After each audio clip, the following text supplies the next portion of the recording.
It's really a pleasure to be here. This has become a second home, it feels like.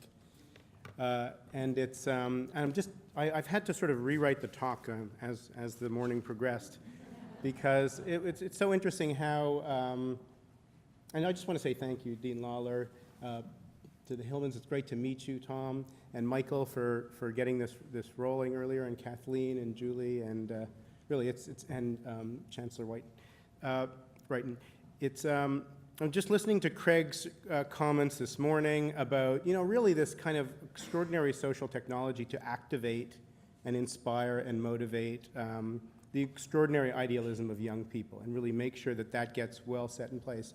And then here you have this remarkable collection of brains and thinking and tremendous commitment around really understanding what we know about how to solve social problems. And if you put them together, it's very, very powerful. I'm in the business of telling stories. I'm in the business of telling people what the world is like. I mean, that's what journalism theoretically is supposed to do. You can think of it as the biggest feedback system that exists, helping people understand how are we doing.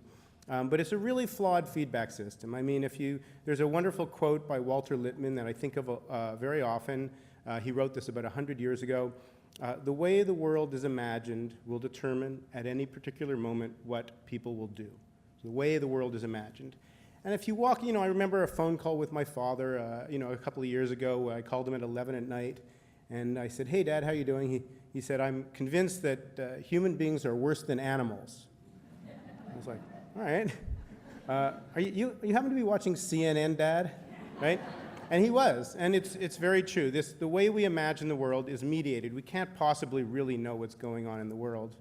And so we count on these people to go out there and say, go to another city or another country and let us know what's happening there. And what we get back is journalism. And what journalism really is by and large, a huge list of pathologies. It's like the DSM manual of the world. It's everything that's wrong with us, 24/7. If it was parenting, it would be pointing out your children's shortcomings at breakfast every morning at 8 a.m. so they will become better people. It's a crazy theory of change. It makes no sense. Doesn't hold up to anything we know about behavior or neuroscience or really how feedback systems ought to work. So I've had the experience over the years to write about social innovators. I've been doing it for about 25 years. And incidentally, my first book was about microfinance. I started researching it in the early 90s. And Michael Sheridan was so far ahead of his time when it came to asset-based development and really understanding how assets change people's minds and their expectations and make them future-oriented.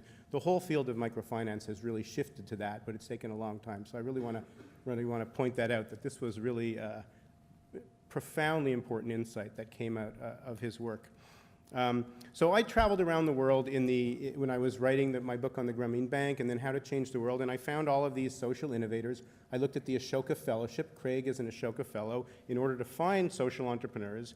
And what I came back with after 5 years was, why don't we hear about this? I mean, there's extraordinary stories out there. There are these orchids and cracks in the pavement that are popping up all around the planet, people with great ideas, and in many cases achieving pretty large-scale change. And the field of journalism doesn't cover it. It doesn't feel it's their job to cover it because we're watchdogs.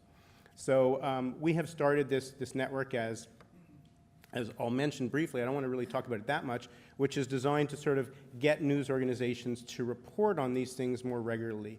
And we've trained journalists in 50 news organizations now, and I'll talk about it a little bit. Our tools have been downloaded by 4,000 journalists in 100 countries. We're just getting going, but it's really trying to get a culture shift going.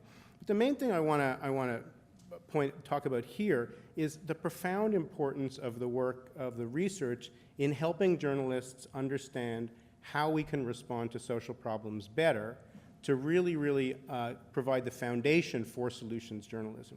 And we're at a point where I don't want to sort of be too over the top, but I really think we're on the edge of a kind of enlightenment, a new enlightenment moment. And I mean that really specifically. We're moving from a kind of magical thinking, wishful thinking around social change. And the War of Poverty had a lot of wishful and magical thinking. It was not evidence-based. It was, we'll do this and something wonderful will happen, to a much more iterative, evidence-informed, way of responding to social problems. We look for social entrepreneurs now, people, which is, I would define as someone who can build a great institution. Craig obviously can do that. That takes enormous skill to be able to build an institution that can hold together as it grows dramatically, as Free the Children has. It also takes, you need to really understand behavior change, because so many of the things that we try in poverty and in health fail largely because we think people are logical in the way that they behave. They're not.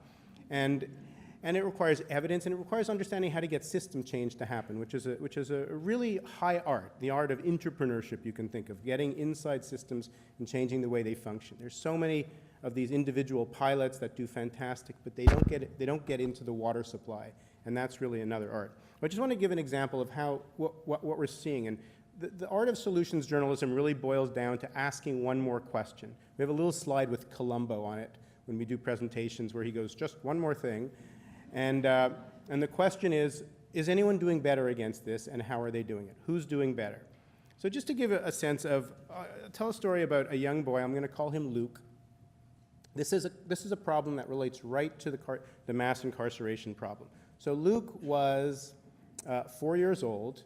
He was at home one day with his family watching TV when the door was busted in and police officers came with their guns pulled, and they arrested his father, who had been selling drugs. Okay? So this is what happened. So when did this problem surface? When did people discover that Luke had a problem? When he was kicked out of his preschool program, about 2 months later, and he was referred to a child service, and the preschool people were like, I can't handle Luke anymore. He's biting other kids, he's hitting them over the head with their fire trucks, he's uncontrollable, we don't know what to deal with this kid. Timeouts don't work, nothing works. So you go to the social service agency and you say, oh, how many kids like Luke are like this? 25% of the kids who get referred to us, okay? What happened to Luke? He had a traumatic experience. He's traumatized, right? What do Head Start teachers do, or early childhood educators teachers do when kids behave that way? You get a timeout, okay? Now we now know, because we have lots of research now about actually what does trauma do to the development of the child, to the brain, to the limbic system, to all of these things. There's studies now, the ACEs studies. Put up your hand if you've heard of the ACEs study. So this is a really profound study. The first one was done in 1997, just looking at how many, ACE stands for Adverse Childhood Experiences, which is basically, were you ever homeless? Have you witnessed violence? Have you experienced serious neglect? Were you in a family where there was a drug problem, abuse of all these things? And they list them. They literally give you an ACE score, and it's very crude, but it's quite good. And if your ACE score is 0, that's wonderful. If it's 10, it's a complete disaster. 3, 4 means that you're in a really risky area. And they can now correlate ACE scores. These studies have been replicated in more than 20 states. And it correlates very, very well with, will you graduate high school? Will you ever use drugs? Will you become pregnant as a teenager? Will you become an alcoholic? Will you end up in the justice system? The higher your ACE score is, the more likely that you'll have a bad outcome. So we now know this is a really, really big thing when kids have early exposure to trauma. Jack Schoenfeld at Harvard calls it toxic stress, because it's like lead poisoning. It literally has some of the same effects, So what do you do with Luke?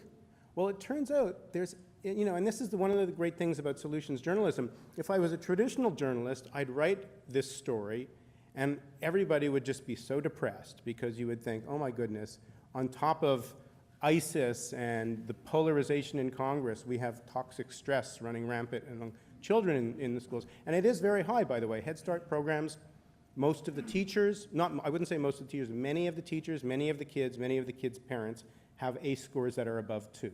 Okay, so that's a pretty big problem. Okay, so what do you do about it? Well, it turns out, and this is where you step back and you say, is anyone responding to this? The other question.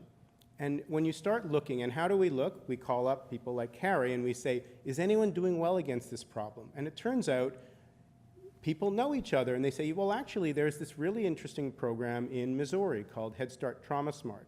And they have a trauma-informed program that works specifically to help these kids, because it's turned out they've discovered that 30 to 40% of the kids in the program have some of these symptoms. So how does it work? Well, it's all grounded in research that's been around for, some of it's been around for more than a decade. So when a child has a traumatic experience, when they're basically what some people say dysregulated or whatever, they essentially are feeling profoundly unsafe. They often react very aggressively in order to control the situation because change is encoded to them as danger. So what does a teacher do? Well, the worst thing you could do is a timeout, because if a child is having a seizure or a child is profoundly scared, you would never say, go stand in the corner by yourself. You're just seeking attention, which is actually the normal response when kids behave that way. So that's the normal response, is makes things worse. So what do? Well, the research would say to teachers, the child would most needs attunement. They need to be with someone, with an adult who connects with them emotionally. So you look at the child and you say, wow, you're really angry. I can see how angry you are because your fists are balled up and your face is scrunched up. I don't think I've ever seen you this angry. And the child actually can relax a little bit in that moment because it's joined. It's now with an adult, not lonely. Then, in those moments of relaxation, you can also validate this child and let them know, because they've always been told that they're bad when this happens. Say, wow, I would be really upset if somebody took my block too. That's not nice. I understand why you're angry. So then the child can actually begin to have a little bit of a sense of, I'm not so wrong. And then, over time, you can problem solve with the child. And there's so much art and creativity in this. And that might mean, would you like to sit in the beanbag chair? Would you like to blow bubbles? Blowing bubbles, by the way, I've heard from so many teachers, it works wonders with little kids. Why does it work wonders? Well, blowing bubbles is fun, but it also activates the parasympathetic nervous system when you exhale, which is the calming system. So there's a lot of really brilliant stuff here, and maybe you can play with Velcro, or play with a Gumby doll, or sit in the corner, or you can have a crunchy snack, or you can say maybe there's something that you would like yourself. And very often the child will say something like, I just want milk. Okay, so then they come up with their own solution. They then now have power over calming themselves, and this gets applied. So, and if you speak to teachers who do this in preschool or in elementary school programs, they'll tell you, we used to see a meltdown 3 times a day. It went from 3 times a day, it's now 3 times a week. We think it will soon be 3 times a month. You speak to the parents, the kids are having fewer nightmares. They wet their bed less often. Then you can start correlating it with, do they have friends? Yeah, this boy never had friends, now he has 2 friends. Can he sit still and actually pay attention and listen and feel calm enough so he can learn his ABCs before he starts kindergarten? And so you think about that now. That's at preschool. Now we know what that means. Now if you look at the police department, well, why did they bang into the house in the first place? Shouldn't they have known that a child is in there and that they're setting in motion this potentially disastrous consequence for this child that ends him up in jail, actually. Very, very likely, or I wouldn't say likely, but very possibly puts him on a path to the justice system. So in New Haven, if you say, well, are there police departments that are doing better against this? Actually, there are. Like, for example, New Haven Police, they now have child-friendly policies. They will ask, are we going to damage a child if we intervene on this drug problem in some way? That's very enlightened. How many police departments around the country are doing that? I don't know. That's a good question. Is it 1%? Is it maybe 10%? It's definitely not 10%. It's probably a very small percentage. But you have these ideas, and there's a blueprint for actually how to do this now too. Okay? So you pull back and you say, well, this is an interesting thing.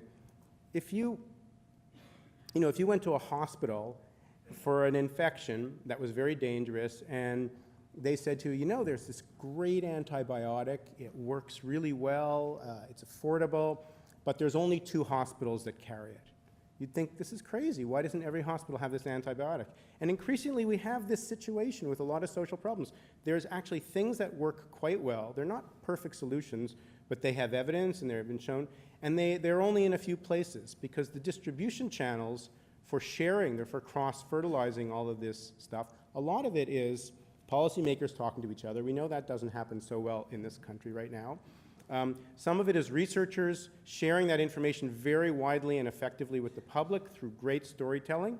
Well, that's why I'm here, because that's really what needs to happen. We need to make those bridges. And so we need to actually fill in how does that cross-fertilization take place. And that's, I think, what one of the key roles is in joining the researchers with the journalists to be able to make sure that everybody hears.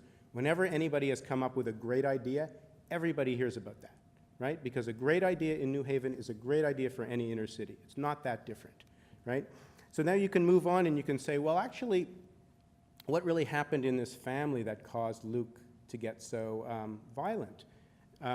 His mom got depressed is what happened. His mom didn't get out of bed after the police went in and took the husband away. The mom stayed in bed, the plants died, and she wasn't taking care of her child. If you speak to the folks, at Jack Shonkoff at Harvard, in terms of looking at the major, sort of the number one, I guess, form of neglect of children, even the number one form of potentially trauma for children, it would be neglect. It would be maternal depression. He would say probably that's the single biggest problem we have when it comes to children having really neglected experiences. So maternal depression is a big problem. You can look at the stats. It's twice as high with low income people than it is and for more minorities. But what works to help with maternal depression? So that's the next question you ask, and that's what we did ask that question. And it turns out there's a bunch of places around the country that are figuring out, actually, maternal depression is not what we think it is. It's not postpartum as much as we think it is. It's more perinatal, but actually it's not even perinatal. It's usually a continuum of depression that often started in youth that gets activated because your social networks often decline when you're pregnant or after you have a child. So there's lots of things there. So what do you do about that? Well, it turns out that there are now places in the country, gynecologist is the number one primary provider of healthcare for women, that screen women for potential depression early on, even from the first day that a potential mother comes in and says that she's pregnant. And this actually works. When you screen somebody very, very early on, you're able to offer them services preventively, which there's now 2 good studies from the University of Washington that this has a very good effect and could potentially drop it by 30, 40, maybe even 50%. In Canada, they've done some really interesting interventions around networks of mothers who call other mothers, networks of nurses who call mothers, and they've also found that this dramatically reduces the likelihood that someone will have a depressive episode. Now, you have to connect that to the child Luke, because a depressed mom is really, really hard on the kid, a young child. That's a really bad thing. That leads to, will you get kicked out of school? Then you can move a little further, and you could look at elementary schools. You know, there's schools now also in Washington State, I know in Massachusetts, where they also have brought trauma-informed practices into the classroom. Okay, so the teachers, some of these kids will literally have 3 little flags on their desk. The kids don't know how to say, I'm traumatized. They don't have that language. What they usually will say is, my body feels hot. When my body feels hot means I've been triggered. And the number one trigger for many kids is transition moments, change. Once again, change is encoded as danger. So transitions, you can manage transitions in a whole different way. You can prepare kids. You can let them know, in a few minutes, we're going to be getting off from circle time and we're going to be going to you can inform the teachers, and actually in Brockton, Massachusetts, they bring in the district attorney to show all the teachers in the school the violence in the community that these children are exposed to. They literally overlay the map of the schools with the map of violent crimes, and the teachers, there's a collective gasp among all the teachers in the school when they realize this is what the kids are dealing with when they come in. Then that creates a lot of empathy, which is a really good thing for teachers to have. So they're not just punishing and sending to the office. You want to reduce office referrals, you want to have that. But then they also they need to have things to do so they can run the classroom. So some kids will say, what are your 3 things, or some kids will be asked, what are the 3 things you want to do when your body feels hot? And they might have a little flag on their desk that is a little picture of a post office. I like to go to the office and collect my teacher's mail. That's nice. I like to listen to the quiet music with headphones in the back of the class, or I like to have a crunchy snack. Crunchy snacks are also big too. So these kids now know when my body feels hot, they put the flag on their desk, and the teacher just nods, and this child now has the power to go calm himself down or herself down. It's very, very empowering for the children. It creates a sense of agency in them at a very early age that could potentially transform their lives. So this actually goes up to, now you look at, well, what happens when we don't do this? Well, we get school suspensions. Well, for those of you who follow the decarceration, the reform of school suspensions is sort of the school equivalent of the decarceration movement. It's basically stopping suspending kids, often 7, 8, 9-year-old kids, predominantly, outrageously minority kids. I mean, every place where journalists look at this, and it's been a lot of research on this, a lot of coverage, it's the most racialized thing that happens in public education. You know, black kids, black boys get suspended 6 times, 5 times as much, and depending on where you are, than white kids for similar things. And often it's just for disrespect. I mean, it's really, really bad stuff. So you now have places, the Enlightenment has come, you now have places that say, you can't do it anymore. You're not allowed to suspend kids, right? California passed legislation literally making it very hard for students to suspend kids. That's kind of wonderful, except the behavior may still exist that caused the suspension. It may still. So you now need tools. So if you look around the country, and this is kind of one of the wonderful things about being sort of the spider at the center of a web of the Solutions Journalism Network, is we have worked with 50 newsrooms. We've trained more than 1,200 journalists. We see hundreds. We now have 2,000 stories in a database that we're gathering, which we're thinking of calling the Solutions Ecosystem, although any of you could suggest a better name. But the basic idea is we can pull back and we go, oh my goodness, we have 30 stories in our database all around different communities responding to better ways of bringing in school discipline without suspending. Some of them, many of them are using restorative justice models, you know. How are they doing? So now you can look at, well, what's happening in Seattle and what's happening in Indianapolis and what's happening in Memphis. Where is it working, where is it not? You can create kind of a heat map around this. This is enormously powerful for other journalists who want to write about this, philanthropists who want to invest in this stuff, policymakers who want to understand where are ideas taking off, where are they lagging. But what you gain is the whole. You begin to see this is the real-time adaptive response of our society towards this problem, which is a really bad problem. And by the way, if that's what gets on CNN, you don't have people saying human beings are worse than animals. You have people saying, wow, that's pretty creative what they did in Seattle, and it's working. There are really thoughtful people of good faith all around this country who, whenever a problem emerges, respond to that pretty quickly. Because that's actually what we do have. That's really the true nature of reality. We have a lot of problems. We have also a lot of people who are responding to them really wisely, too, or at least with great thoughtfulness. And you can then go up and go even further. And if you think of the school shooting in Oregon, the number one characteristic of all of these kids is that they didn't have friends. There's been studies that show that these kids never were able to bond with other kids early on, and it's a really, really negative thing. So when do kids learn how to do that? They actually learn how to do that through play.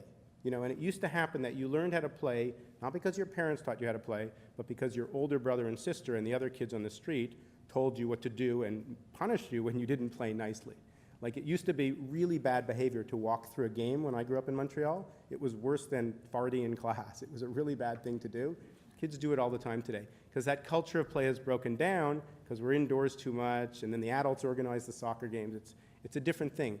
So in response to where do kids learn how to play, you can say, well, is there anybody doing better teaching kids how to play? And it turns out there is. There's a wonderful organization called Playworks that is working in, I think, 700-800 schools now.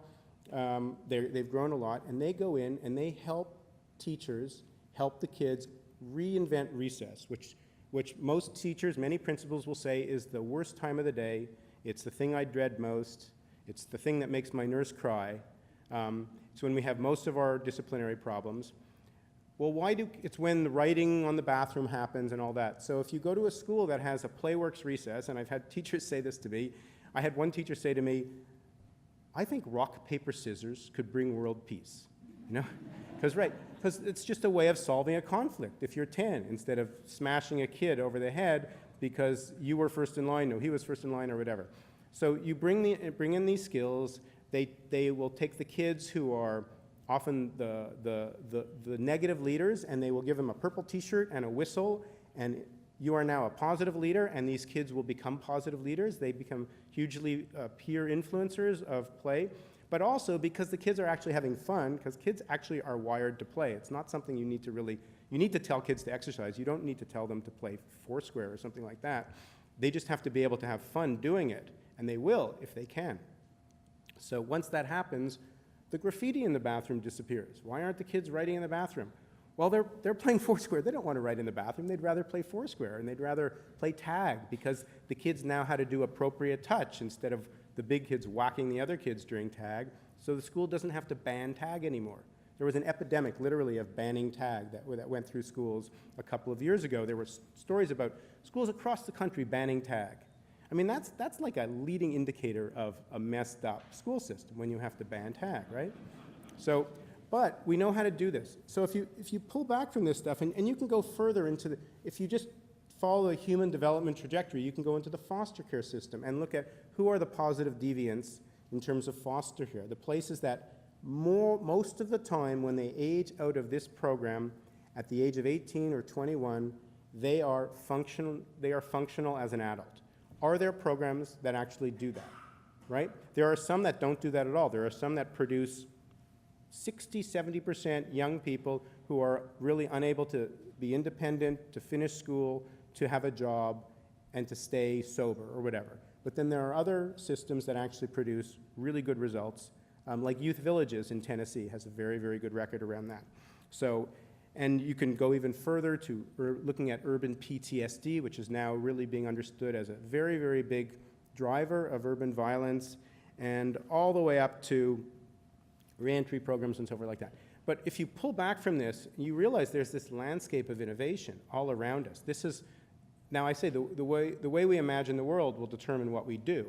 So this is, how do we make it possible that people actually get to imagine the world this way? Because it's my exposure when I wrote that book, traveling around the world, looking at social innovators, was, you know, you don't evolve backwards. This excites me. This is where I want to put my energy, my attention. These are the people I want to study. I can think about careers that I want to get involved in now because I'm now aware. I have 10 ideas. The problem is, which one do I want to allocate myself to? It's a very, very different model. And I would say that if you read the news every day, you wouldn't have this landscape in your head. In most universities, after 4 years, you wouldn't have this landscape in your head, and that's something that I think really has to change. Should be exposed to all these ideas over the 4 years, so that by the time you graduate, you have seen 150 models of creative, innovative ideas that people are applying in real time with the teachable insights and really understanding what makes this unique and distinctive, and is it really producing these results? How do we know? If you produce students who graduate with that, I guarantee you the level of innovation that the students will go on will be tremendous. For now, most students have to be hunter or gatherers to get that knowledge, and a lot of them are. A lot of them will go out and they'll create their own self-studies and they'll do great internships and they'll come back with stuff.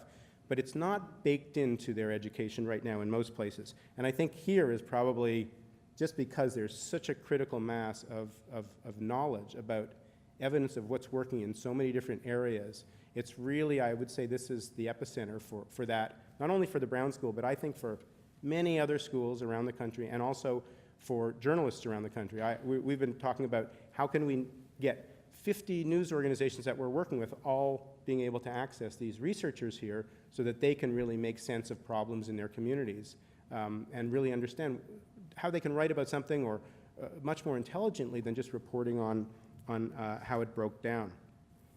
To put this in the broadest possible context, I want to speak to, you know, you made the comment about polarization before.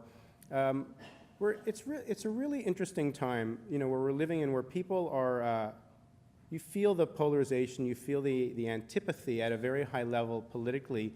And my sense of this is, my take on it is that it really stems from a kind of sense of declining expectations. A belief that we really can't solve our deepest social problems. And when people have declining expectations, they circle the wagons, they protect their slice of the pie. It's a very, it's probably biological, I would say, but that's the natural response. When you're not feeling hopeful and you're feeling like things are getting worse, you start protecting yourself and you don't cooperate as friendly with strangers. You just want to really, you get in defensive mode.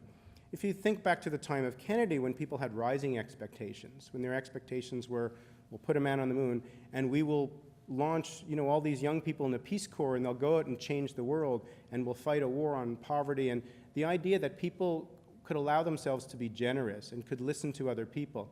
So I feel that this sense of expectations of how are we doing is a very, very key psychological aspect of our problem.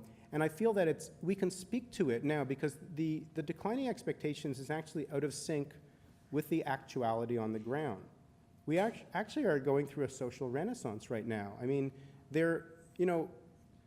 what Craig was talking about and what he showed, 10,000 kids in a stadium, 20,000 kids. I've seen this myself. Every university I go to, when I speak in different places around the world, when I do research, there's an extraordinary groundswell of innovation.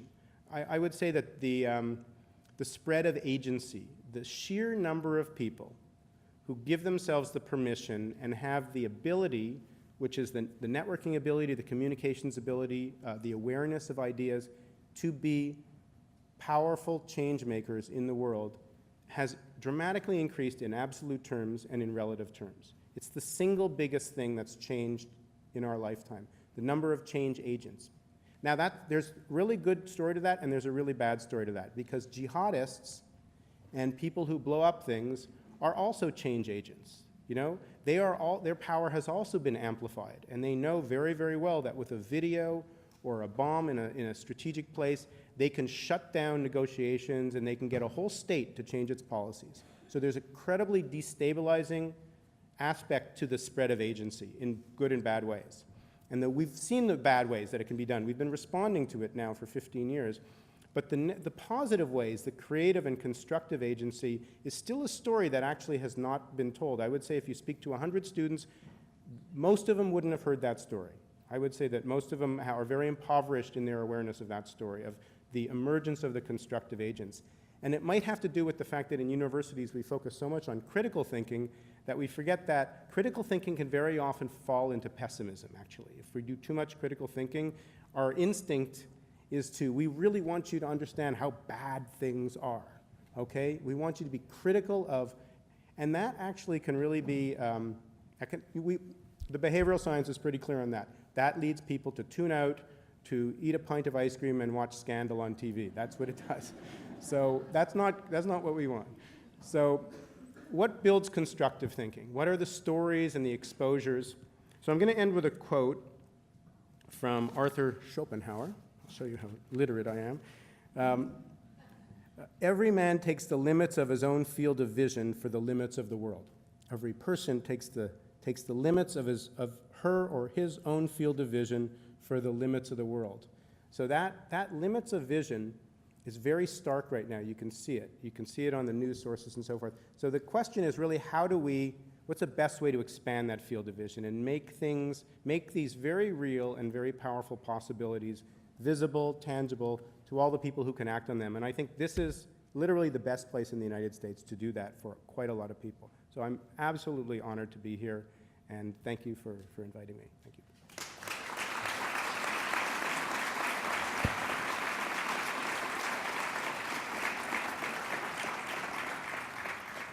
So I wanted to leave time for questions. We go till 11:20, right? Is that right? Oh, 12:20, sorry. Okay, that's right. When we say the way we imagine things, I'm a gerontologist and interested in population aging, and how we imagine old age is not good. It's bad, right? People are not useful, and they're done, and they're just costly.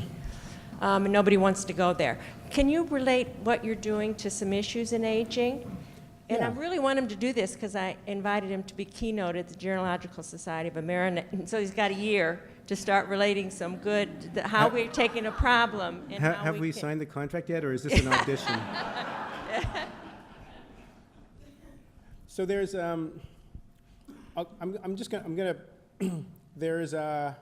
there's this thing in this phrase, the availability heuristic. How many of you know of that? You're such nerds. I love that. So the basic idea is that the way we form probabilities in our mind is not really based on the numbers and how often things happen. It's based on how readily examples come to mind. And so, we think, I have had this experience myself, that if our child goes missing for 2 minutes, there's a good chance that he's been abducted by a stranger. Okay, and I've had the heart palpitations of losing sight of Elijah for twice in my life, and I literally went freaked out and panicked. Now, The odds are, I mean, rationally, the stranger abductions have been constant for 20 years, according to the NISMAT database.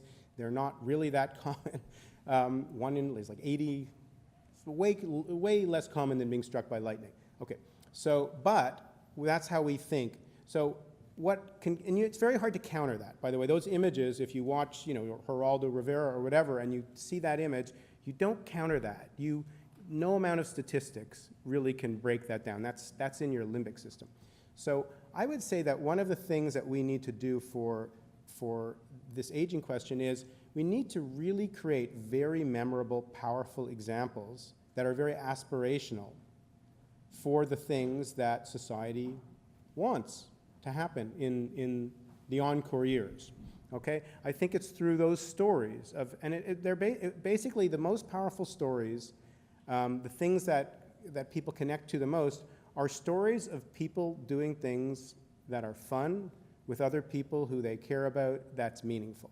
It's a very aspirational story. I've been to quite a number of conferences that deal with longevity. Like I was at the Milken conference, and there's a lot of research about this is going to crush us as a nation unless we get our heads around it, right? I mean, you look at the health burdens and you look at all that kind of stuff and the ages and so forth. But there's not that much still out there. I mean, the aspirational images of aging are out there, but it's retire on a golf course still, right? Or be 65 or 70 and you'll be fit enough to climb a mountain if you take this medication kind of thing. But I think that there's a much more realistic and grounded set of images and stories that can really be drawn from, once again, I'm a journalist, so we kind of just report on what's happening. And when I go around the country and I'm a judge for the Purpose Prize, which is this prize that is for social innovators who are over the age of 60. The oldest winner was 93. When you can actually see what aging looks like through the lens of that, 300 or 400 fellows who have now been Purpose Prize fellows, it really, really sparks your imagination and gets you thinking of what can I do and what do I want to do. Now, I do think that not everybody is going to be healthy enough to have that level of choice. So I think that there's a whole other subset to the question. But in terms of being able to really be thoughtful about what we want to do with our third act, or whatever you want to call it, I think most people don't really know where to begin thinking about it. And the first thing to do is to load up their heads with a lot of examples of how other people have already sort of solved this challenge for themselves. And just fire those neurons as much as you can in terms of helping them see what's possible. Is that helpful? I still get the job? Thank you. I want to add my thanks to your talk, and I want to ask a question about what I think my colleague Matt Kruder would call the distribution system for solutions. I think in higher education we've learned that journals and books are an ineffective distribution system for the solutions that we try to come up with through our research. I think individual researchers have learned that when they try to take something to scale, it's an enormous task. I'm heartened to hear that journalism is another distribution system for an innovation. But our Institute for Public Health supports work in dissemination and implementation, and we're trying to identify what are the most appropriate, rapid distribution systems to ensure implementation of these innovations at scale. So do you have ideas about what distribution systems? We don't have an FDA because our innovations are not drugs. So what are your thoughts about good distribution systems for the kind of innovations we've heard this morning? Yeah, and I wouldn't say that there's one, there's many different. I mean, there are some distribution systems that are baked into government, like when the Obama administration said $1.5 billion are available for home visitation programs, that's a very strong distribution system in itself, okay? You're creating a huge incentive. But I would say the most effective distribution system that we know right now is a sales force. I mean, that's what businesses do to distribute ideas. They literally have people who, this is my region and my job is to sell people. Now, what does that mean when you actually apply it to social change? And if you actually look, like for example, there's two networks that I've looked at that have done very good, I would say, system level change work. One of them is called the 100,000 Homes Campaign, or it wrapped up. And another one was called the 100,000 Lives Campaign. The 100,000 Homes Campaign came from an organization called Community Solutions. And what they did is they recognized that there was pretty good research and observational evidence about the housing first model going back to maybe 20 years in terms of placing chronically homeless individuals in permanent supportive housing in such a way that they remained in their housing and retained it mostly 80% of the time, okay? And that this would usually save money because they weren't in the revolving door of jails or hospital emergency rooms or whatever. So housing first was happening, and a bunch of people did it in New York, and they did it in Hartford, and they tried it in a bunch of cities.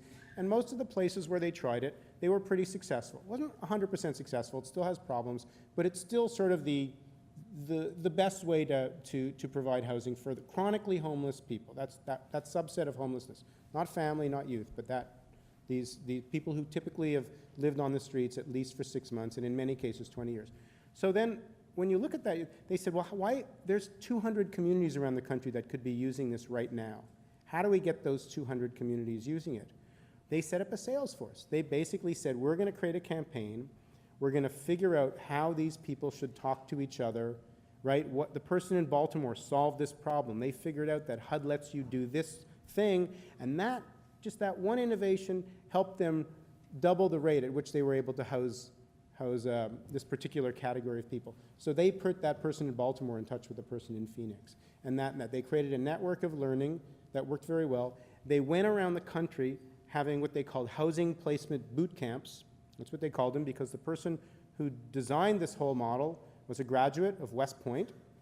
And she said, this is what we do. We figure our high value targets and we just go after them. And then we go after the next value target. And so housing placement boot camp is a process by which a community can do a vulnerability survey to figure out how vulnerable are the chronic homeless in our community, and a vulnerability index, which lists who's going to die soonest on the street unless we do something. That's literally what they do. Like, Maury is 62, he has end-stage renal failure, he's trimorbid, he can't use insulin for his diabetes because he has no fridge because he lives on the streets. So they literally will make a list of this, and he's never been able to get housing because he has a smelly dog. That's Maury's problem. And the Housing Placement Boot Camp has a whole bunch of people around a table from many different agencies. They all get together for a weekend, and they play chutes and ladders and figure out how can this person jump 5 steps in the housing process in order to get into, and who has money for this? And somebody will say, actually, I can do something for Maury. We have a budget for veterans or whatever. And they do this. Some communities have increased their housing placement rates by a factor of 10, literally. So they can then tell other communities how to do it, and you get these people together in a room. But the thing that really drives this is an organization that has essentially created a sales force for an idea. That's what they do. And they go out and they have to sell. And if they don't hit their quotas, they call people up and they say, why aren't you housing people? You said you were going to do it. Because the hamster wheel, people always have other things to do, right? So it takes an absolute intentional pushing process outward to make behavior change happen. We are copying their model with our Solutions Journalism Network because we are trying to get journalists to change their behavior. And we have a sales force, literally. We have people going into newsrooms and nagging people to make change. The 100,000 Lives campaign did the same thing in a hospital environment. They wanted thousands of hospitals to create 6 behavior changes that they said would save 100,000 lives because of patient safety errors. The number one being reducing central line infections down to 0, always giving people aspirin unless they're allergic to it anytime they have a cardiac event as soon as they arrive, something that could potentially save, I mean, it dramatically reduces the risk of a heart attack or a stroke. At the time that they started was only happening 60% of the time. Think about that. This is $1 million pill that people are forgetting to give. So that's a behavior change. But they needed to actually push it out there. And so I say that these project teams, it's essentially a project team idea. A bunch of people get together, they have money, and their job is to go out and really sell this idea and get that behavior change to happen in a very intentional fashion. It's not going to happen through a website.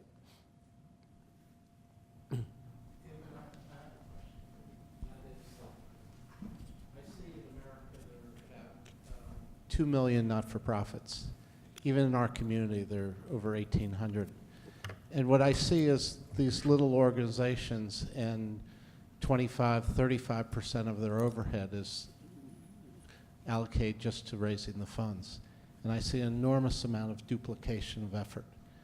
What is being done from a social innovation where people are merging and there are not such overlap and duplicative efforts that don't really get the same focus and depth of reach? That's a great question, and it's very little. You know, there's not a lot of merging in the nonprofit sector when it comes to reducing those redundancies. What you do see that's promising are these coordinated approaches, like the collective impacts models that you see vis-a-vis a lot of challenges, like in education, where people essentially say, we want to do all of these things, and you guys are great at early childhood, and we're really good at the college pipeline, and they try to put a sort of cradle to career thing together in a community. There have been some examples that work quite well. I mean, it's a very mixed bag when that happens, because you really need great leadership at the top, usually a tremendous leader at the top who really can pull these groups together until they cohere and really align against 5 core objectives and measure themselves. And you do need a spine, a funded spine of people whose job is solely to coordinate these organizations. That's the best model that I've seen for coordination. In terms of mergers, there are just really sadly very, very few of them. I mean, I think that, you know, in businesses, bankruptcy, lots of businesses go out of business, and we don't think it's a bad thing. We think, well, yeah, that didn't work. Thomas Edison said, I had whatever, what was his quote? I didn't fail, I found 5,000 ways it won't work, kind of thing. So I think that the nonprofits don't go out of business enough. They should. It shouldn't be shameful for them to do so, but it usually is, and that's a problem. But I don't have a better answer than that, unfortunately. So I have a question about partisanship and polarization. So we live in a very polarized society in terms of our elected officials, in terms of ourselves and our politics. And media often reflects that back at us, and there's this idea of the daily me where people consume media that sort of reaffirms their own ideological positions. So we're getting very different sources of information. And so when you think about what solutions, when you and the members of your network think about what sorts of solutions to shine a light on, how do you think about this problem? Are you trying to sort of challenge people's ideological positions, or are you trying to find solutions that sort of transcend ideology? It's a really fascinating question, and there's very interesting research that comes out of George Mason University vis-a-vis the climate challenge that essentially says solutions are much less polarizing than problems. I mean, there is solution aversion, which is to say, if I accept the data on climate science, I'm pretty much assuming I'm going to have to say yes to big government or something. Then people will deny the science because they don't like the implication of accepting that. But there's a lot of research, especially even like Ellen Langer at Harvard, she's looked at the idea that when you are highlighting possibilities and benefits, and you're actually showing competent people of good faith working towards good ends, even if you may disagree with certain things, you tend to lean in much more and like these people much more. I had this experience with the Grameen Bank. I wrote a book about microfinance early on, and I literally spoke, I think, in 49 states, red and blue and all that. And it was really fascinating how I would tell the same story about, there's this bank, it goes in villages, they lend money to women, it makes these changes. And, in the blue states, it would be like, where did they get their money? Oh, they got it from, the Ford Foundation and the government of Germany and Canada and the United Nations. This is government using its resources well. Let's go. And then you go to Indiana and they'd be like, I love the bootstrapping quality of this organization, right? People are able to, when they see things that are working and you actually, you show that you really highlight the mechanisms rather than the where it fits in somebody's ideology. You really just highlight the problem-solving mechanism. It's very nerdy. It's like the forensics in a TV show, like House or something. People get drawn into the forensics. They actually get drawn into the problem-solving journey, the pursuit, the barriers that people face. How are they going to overcome that? And it really does reduce their defenses. And we have found, for example, our biggest project is called Education Lab in Seattle. And it's funded by the Gates Foundation and the Knight Foundation. It's implemented by the Seattle Times, and it's all about solutions to public education. Now, you can imagine, what the teachers' unions thought was going to happen when we did this project, because Gates was funding it, and they're all about charter schools. Well, not all about charter schools, but they have a very strong political. The Seattle Times editorial page is very much aligned with with the reformers, and so the teachers' unions were, this is just going to be a mouthpiece for Bill Gates kind of thing. And what they did is they went out and they reported on all sorts of things that public schools were doing all across Seattle, and in some cases other parts of the country, that were dealing with, what do we know about teaching kids to read better, and what happens if you put an IB program in a school with a low-income student population and so forth. And what happened was the teachers' union's defenses went down and down and down, because they were just reporting on people of good faith trying things out to help people. That's really what they were doing. And it's amazing how much polarization there is today that's completely unnecessary if you really got to what people were doing, And so I think that level of that how done it, we call them how done it's, getting to those detective stories of how people are doing this is a really big part of removing that barrier. We have 5 minutes, okay. In the beginning of your remarks, you talked about the shootings in Oregon Yeah. and the social isolation of that young man. Yeah, could you speak a bit louder? In the beginning, you referenced Oregon and the shooting, the social isolation. In solution journalism, how come we are not seeing more things about gun violence and how to address it? In what ways that we can reduce it? You will. We just did we just launched a whole project with a dozen news organizations, some big ones like the Detroit Free Press. We're going to be working with the Milwaukee Journal Sentinel. Hopefully with, there's a couple more that we're negotiating with. And we had a big symposium at John Jay College just last week, which is why I wasn't at your Smart Decarceration conference, where we brought together 40 journalists from some of the major news outlets around the country, and we put 30 researchers in front of them, all of them around the question, what do we know that works to reduce or prevent violence? Many, many people are focusing on gun violence and that issue. So we think that there will be a lot more coming out. In general, there's not a lot of solutions journalism around violence. Typically, we say the problems scream, but the solutions whisper. If there is a shooting, that's a story. If there's some smart thing that the police department is doing or that the hospital has done, as in Philadelphia, that's preventing or reducing the rates of shootings, that's not a story. And in some ways, we don't have a language to really characterize when we're winning against this problem as journalists. We just don't cover it.